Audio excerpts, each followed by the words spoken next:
Erev Tov Lekolam. Prime Minister, ladies and gentlemen, I'm afraid that is the extent of my Hebrew, but I am delighted to be here in Israel. This morning I went to Yad Vashem as my first official engagement. It was a profoundly moving experience. It brought back powerful memories of the visit that my wife, Catherine, and I made last year to Stutov concentration camp. At Yad Vashem, I met survivors of the Holocaust who came to the UK on the Kinder transport, whose 80th anniversary we mark this year.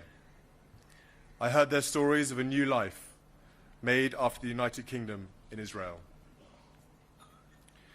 I will also visit the grave of my great-grandmother, Princess Alice, who was declared righteous among nations for saving Jews during the Second World War. Her story is a matter of great pride for my whole family, and the gift I received today from you, Prime Minister, of a copy of the medal presented in her honour by Israel is something that my family will treasure. Thank you. As I wrote in my message at Yad Vashem, we must never forget what was perpetrated against the Jewish people in the Holocaust. I am well aware that the responsibility falls now to my generation to keep the memory alive of that great crime as the Holocaust generation passes on. And I commit myself to doing this. Israel's remarkable story is partly one of remembering this terrible past, but also looking forward to a much more hopeful future. There is, and I've seen it already, an essential vibrancy to this country. From the early stories of the kibbutzim to the revival of Hebrew as a living modern language, to the high-tech economies that we see around us here in Tel Aviv. The modern story of Israel is one of inventing, creating, innovating, and striding confidently into its future. I saw part of this future this afternoon when I met boys and girls from different communities brought together by their love of football.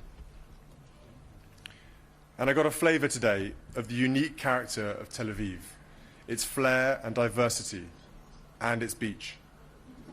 A beautiful city. And tomorrow I'll meet more young people from around the country, working on the environment, mental health, and helping the less fortunate. These young people are painting a bright future for Israel, bringing their own energy and creativity to the start-up nation. These young people are also a reminder of how much we have in common. Two open societies which thrive on innovation, diversity, talent, and excellence.